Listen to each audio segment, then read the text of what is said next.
Alright, guys. I don't think it's really a secret, since I constantly mention it, that I did a pretty good job of predicting where politics online and in the real world was headed for the last couple years. For those who don't know, about a year and a half ago, 2 years ago, I put out a video that ended up getting me a lot of hate. It was called Why BreadTube is Dying and the Next Anti-SJW Wave is Rising. Now, this wasn't a video where I was celebrating this fact. It was simply a video where I was explaining, I think this is going to happen. Here's why. And I have evidence to prove it. And this is why it's bad. And here's how we can try to stop it. I got a lot of hate on that video. So much hate, in fact, that a YouTuber much larger than me, by the name of Noah Samson, made a hit piece video on me, in which the main bulk of said hit piece was about that video. In fact, he sent his fans to brigade my channel, and specifically that video, to leave, like, Squid Gang as, like, a comment on there. Is like, technically, it's not a hate comment, but, you know, the point is obvious, you know? I sent my fans to go mass comment on your video, and it's a negative video they came from, like, what, you get the message, right? And I still get those comments. He has not taken down that video, and I still get those comments on said video. So yeah, there's a reason why I still think that, Squid Gang, not Squid Game. There's a reason why I still think that, Noah Samson is a piece of shit.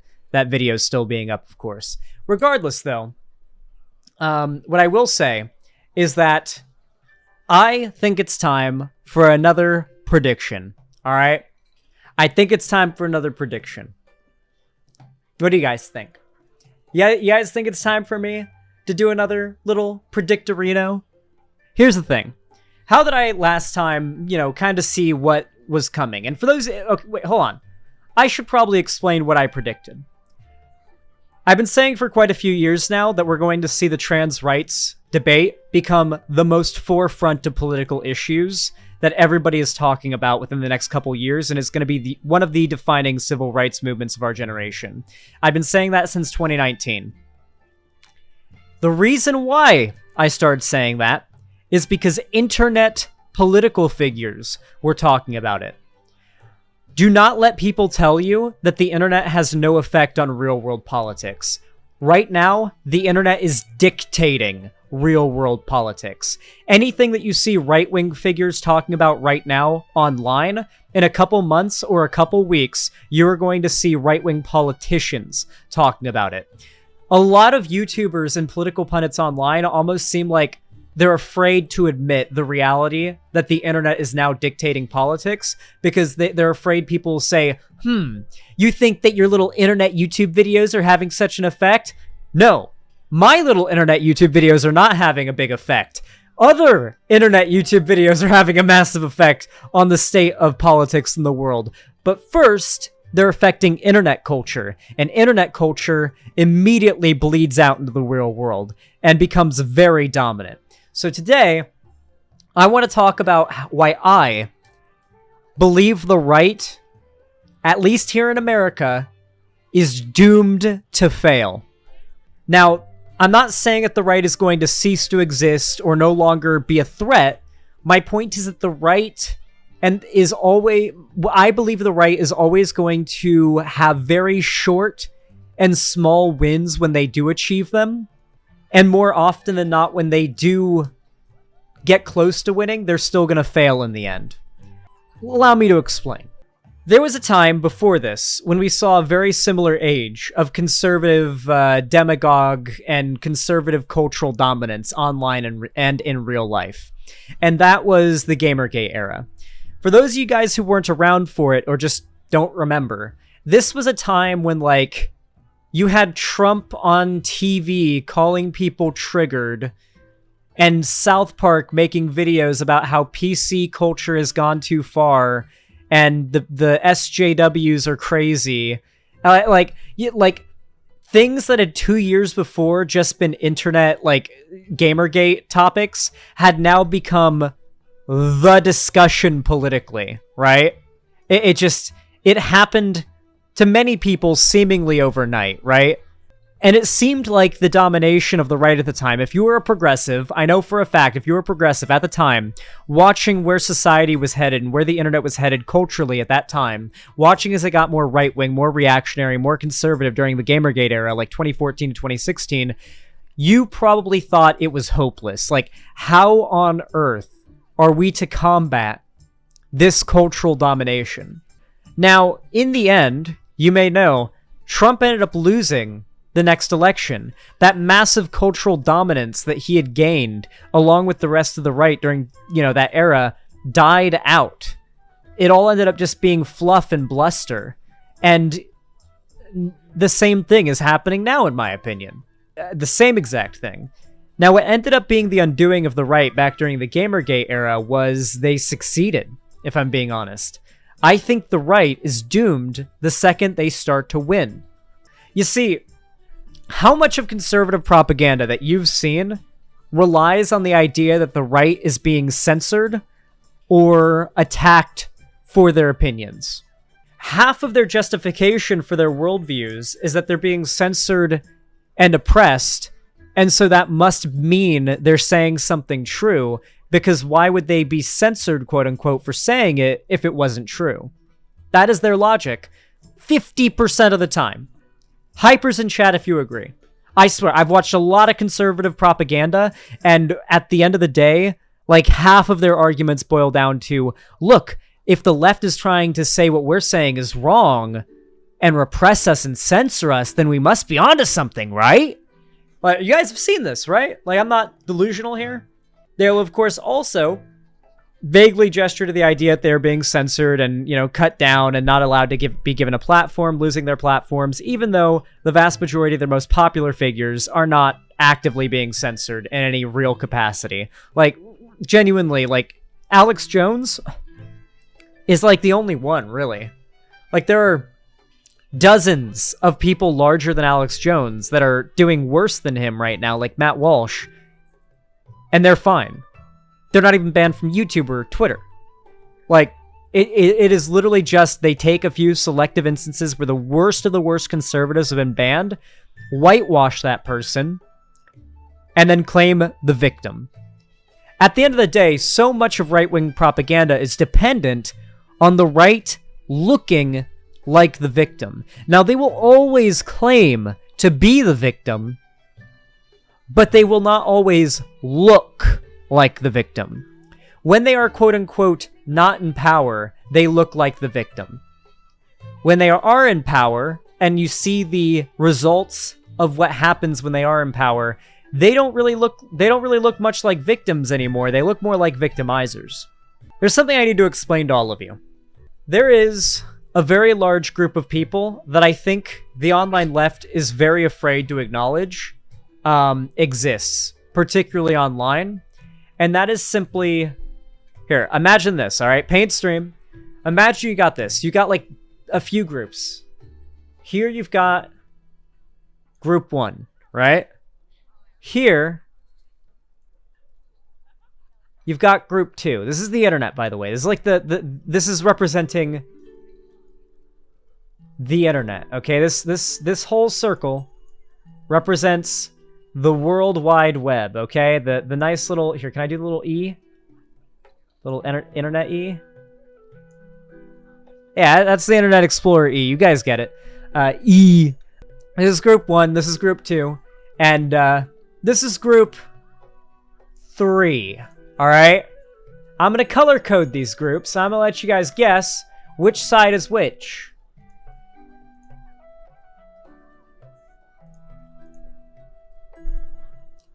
I think you can probably guess what these labels are. This is my very crude depiction of what I think politically where the internet leans right now. I think there's a pretty sizable amount of left-wing progressive people that are very much ideologically dedicated to their progressive beliefs and willing to fight for them. I think there are a lot more people, not a lot more, but a fair amount more people online who are just as dedicated, if not more, but on the right. These are like your neo-Nazis, your fascists, your 4chan, like, these are your QAnoners and whatnot. This is like your leftists, your breadtubers, your liberals and whatnot.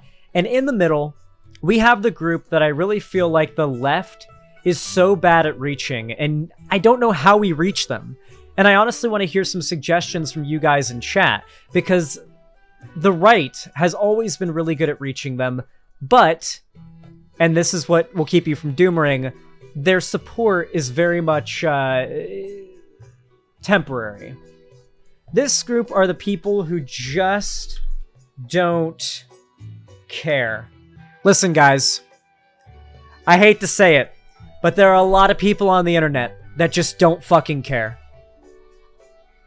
There are a lot of people on the internet that when it comes to politics, they really, really don't care. Now, I'm not saying they don't care as in they don't care. I mean, they don't care so much that they will fight for their right to continue to not care.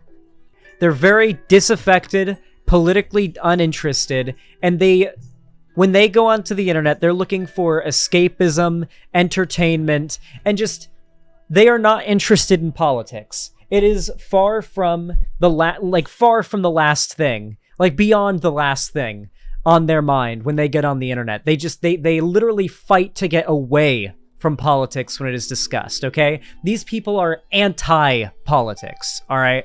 They really just do not give a fuck. And this is the problem. The right and the left rely... This is the majority of people, by the way. I know you hate to realize it, but this is the majority of people. The majority of people genuinely mostly don't care and are just trying to live their lives and trying to do their own thing, achieve their own goals, and have what they want in their lives. And they just care about themselves, their family, and their friends, and that's it. They don't really care about being activists who make the world a better place in their worldview. Like, a lot of people just are not... They don't care about being an activist or somebody who goes out trying to improve the world. And whether you like it or not, a lot of conservatives on this side of things think that they're going out and trying to improve the world. So, the left and the right have this conundrum online and in real life, just socially, where we both have to pull people for our supporter base from the just don't care sort of group, the much bigger group, into the caring about it and being on our side group, from whichever side you're from, right? Now, the left is notoriously bad at this, okay? Does anybody here disagree with me? Does anybody here object to my statement that the left is notoriously bad at getting disaffected people to care about what the left cares about? No one? Good. The left is notoriously preachy when it comes to trying to get people to care about things. They'll say things such as, it's not my job to educate you. Do your own research. You're either with us or against us. Either get with us or get out of the way. Very condescending, snarky remarks that put you down for your ignorance or your lack of dedication to these ideas, and yet most of these people who will say things like that are very loud and obnoxious and very unwilling to explain why their positions are correct. Yeah, so very much like the FD signifier type beat. Yeah, like basically your woke scolds, your like video essayists who just hate debate bros and complain about them all day. Like these types of people, they are very, very bad at appealing to the just don't care crowd. However, there are people who are good at appealing to the just don't care crowd. A few examples of these people are Lindsay Ellis, who... Lindsay Ellis kinda got completely bullied off of the internet and no longer makes content anymore because the woke scolds. The left didn't come out to defend her hard enough against the woke scolds. And she's gone now. We lost one of our biggest advocates online. Kind of warned about that for years. Who could have seen that coming? As I said, the left is notoriously bad when it comes to optics and you know, what's best for the party. Or the movement. Lindsay Ellis was really good. But another person who's really good at it is H Bomber Guy. H Bomber Guy has done numerous videos that are like, here's me talking about a movie franchise or a game franchise or whatever, and then the next video is, here's me debunking Ben Shapiro. I don't know if you guys are aware, but H-Bomber Guy did not blow up on his lefty commentary. His lefty commentary blew up because of his commentary on other things. That's just how it works. Those on the left that are very rarely able to master the way that we are able to pull people who are apathetic and don't really want to... You can't pull these people in by saying they need to care. You pull these people in by hooking them with something they're already interested in, and making them realize that caring about politics and making the world a better place improves and helps and saves the things they care about already. That is what people like H-Bomber Guy and Lindsay Ellis did with their media reviews and whatnot. Here is what the right is really fucking good at doing. Everything above. The right has two tactics. They have two very useful tactics they use to pull people in, okay? And they pull a lot more people from this group than the left does, or could ever dream to, at the rate that things are going now. The right, on one hand, will make videos that simply accuse the left of demonizing these people. Right? How many of you have seen a conservative propaganda video that's meant to give these guys the impression the left wants to go after them, and the only way to protect themselves is to support these guys, the right? Very common. They'll just straight up fucking lie. So the right will take advantage of the fact that the I just don't care people don't care and don't want to be pulled into having to care about making the world a better place, and leverage that to say the left wants to force you to care and will demonize you and call you a bad person and a racist if you don't, not helped by the fact that a very loud minority of people on the left will actually do this. And they will use that, which will almost reflexively cause people in the just don't care category to either join the right, or at the very least be primed, sort of, to just kind of be, you know, just a little bit primed to join the right, you know what I mean? And we'll say that maybe a fair amount of people on this side are primed to also join the left as well. And plenty of the apathetic, just don't care people are definitely care to some degree and don't want to see, like, trans people lose rights and gay people not be able to get married and, you know, all that stuff, right? I'm plenty of the people in this area are not bigots. Regardless, though, the right counts on the idea that these people feel like everything's fine right now, politically, broadly, and that their contributions will not matter or make a difference, or that they just don't want to get involved. There's a lot of reasons why these people may be apathetic and may be very, very apprehensive to politics. The right will also use that exact same tactic the left is really bad at using. They will make videos and other types of media and content about things that people care about and slide political propaganda and political talking points into it, right? How many times have you clicked on a video that you thought would be an apolitical video about a game or a movie or a show that, like, a quarter of the way, a third of the way, halfway through, you start hearing about how the SJWs ruined this franchise or something?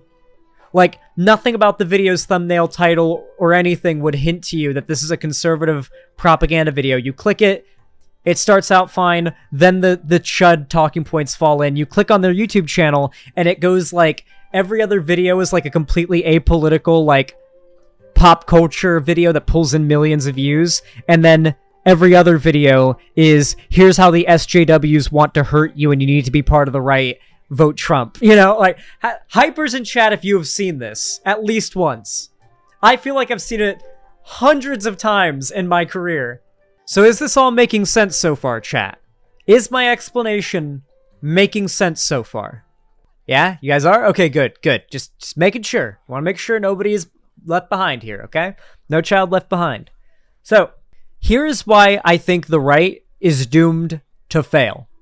Because what happens when the right is able to pull enough of these people, the I don't care people, over to their side? at least tangentially to their side, enough to get them to support the right and get them into positions of power. Well, the problem is, the right, for them to have succeeded, requires other people's freedoms to be taken away. You see, the thing about most conservatives, particularly nowadays, like when we talk about conservatives on the internet, is they are not fighting for a better world and they have different means to achieve it. They are fighting for a worse world, and that is objectively the truth. Innocent people will suffer if they succeed. They are blatantly anti-science, and for some reason we still act like they deserve to have the right to exist as a political movement. Conservatives do not have, like, in an ideal world, conservatives would not have the right to exist. Like, the political positions of the right are inherently bad. Like, it is essentially based around regressing society to a worse point for everybody who isn't part of a very select group of people demographically, racially, gender and sexuality-wise, right? Like, that is the core of conservatism. They want to take everything back to when things were worse for everybody but the straight, heterosexual white guys, right? Who are very wealthy, right? So, when the right actually starts getting into power, they start doing things like fighting against the legalization of weed. They start striking down movements to cancel student debt. They start opting to try to get rid of federal legalization of gay marriage. They strike down Roe v. Wade and take away women's rights to bodily autonomy. They take away the right for people to get access to gender transitioning medical assistance. They will openly and proudly, very, very proudly, take away and infringe upon the rights of others after for a very long time virtue signaling about how it is truly the left that wants to take away the rights of others, particularly this group. So what happens in the end when these people who've been suckered into joining the right realize they've been lied to, when they've become invested in politics on the right, but they realize they've been lied to? They don't go back to not caring about politics. At least most of them don't. I didn't. This is what happened to me, by the way, chat. I didn't go back not caring about politics. I was in. Politics became a passion of mine. No. I found myself looking at the left.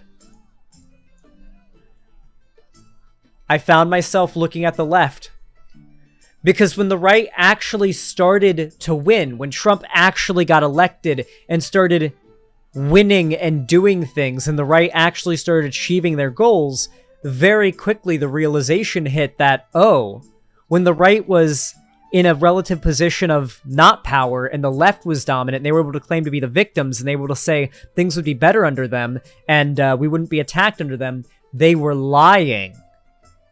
And once they were proven to have been lying, now I want to see if anybody has called out these lies. Where did that lead? It led to left-wing video content. And that's where it's going to lead to a lot of people. This video is entirely a bloomer video, okay? We are not doomering, we are bloomering.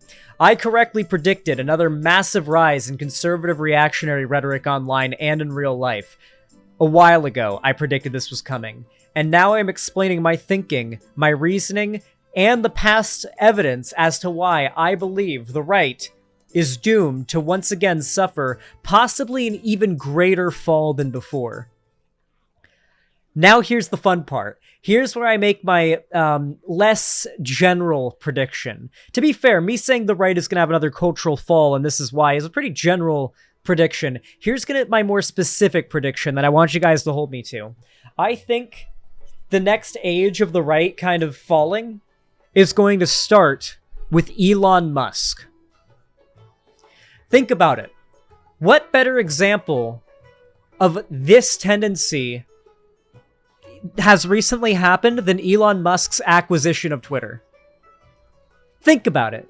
Elon Musk spends a year hyping up his fan base, saying that he's going to bring free speech and user-friendly policies to like the platform, and that under his control, it is going to be a fair, equal platform with free speech, and everybody, no one's going to be demonized, no one's going to be attacked, no one's going to be deplatformed, and it's going to be so awesome. It's going to be the public square, all of that shit, right? He said that, and he brought a lot of people in with that. And then he actually bought the site and has now implemented his changes. And now, how fast have you seen the sentiment for Elon's, like, change already?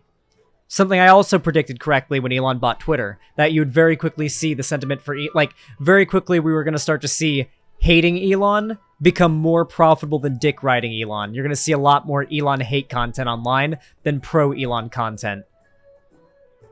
Yep. Elon Musk's reputation is currently falling. And if it keeps going in this direction, he may fall and bring a large part of the right's current cultural dominance down with him. So basically what happened with Twitter is literally a mini version of this, right? So Elon Musk tells all these people, all these normies that follow him, all these conservatives that follow him, I'm going to bring about an age of free speech, yada, yada, yada. Then he buys the platform, makes it so you have to actually pay $8 for free speech, because if you don't pay $8, then you are shadow banned, essentially, insofar as, like, your content is very unprioritized and everyone has to scroll really far in order to start seeing your posts. So you basically have to pay $8 for actual free speech on Twitter now. So there's that. And a lot of people aren't going to be happy about that. No matter what their political opinions are, having to pay $8 just to have the normal level of interaction they had on Twitter before, that is a downgrade. Regardless of your political bias and how much cognitive dissonance you have, that's a pretty big downgrade objectively. Then there's Elon Musk's response to the parody accounts and the jokes, the banning, the suspending, and his, like, meltdowns over it. Like, more so than ever, you're seeing people realize, wait a second, he was full of shit when he was talking about building an open marketplace where he encouraged criticism and discussion. It was all a boast. It was all a lie. The second he actually got what he wanted, he turned on us and did the opposite. He's a liar, and a lot of people are realizing it more and more every day. I'm literally seeing more and more hate content and hate posts about Elon every single day. That, like, and let me just tell you, the amount of hate for Elon Musk I've seen lately would be unthinkable 2 years ago. God, can you think back 4 years ago? Could you imagine the amount of hate there is for Elon right now 3 or 4 years ago? I'm telling you guys, it's happening. This is a smaller, sort of insulated example of this tendency, but a lot of Elon Musk fans are people in this area, and Elon Musk appealed to them by saying it is the left, the crazy SJWs at Twitter, who are victimizing you, and I am going to help you. And then he got what he wanted, and oops, turned out he was lying. Who could have predicted that? Anyway. Did all that make sense? Good to see. Good to see. Well, I guess if you watched this entire video all the way to the end, I want you to comment down below. How about we go full bloomer? Comment down below, we go full bloomer, to let me know you watched all the way to the end. It'll also increase engagement, so it really helps. If you enjoyed this video, whether you're watching live or after the fact, please consider dropping a like. It really helps out my channel a lot and forces YouTube to push it to new people.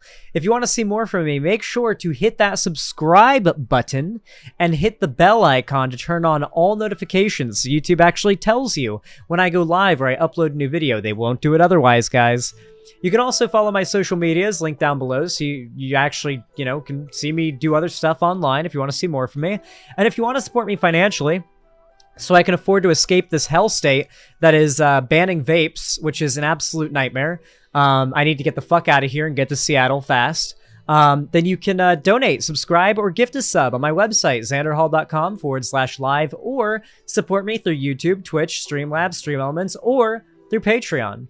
With all that said, thank you so much for watching. I really appreciate it, and have a good one.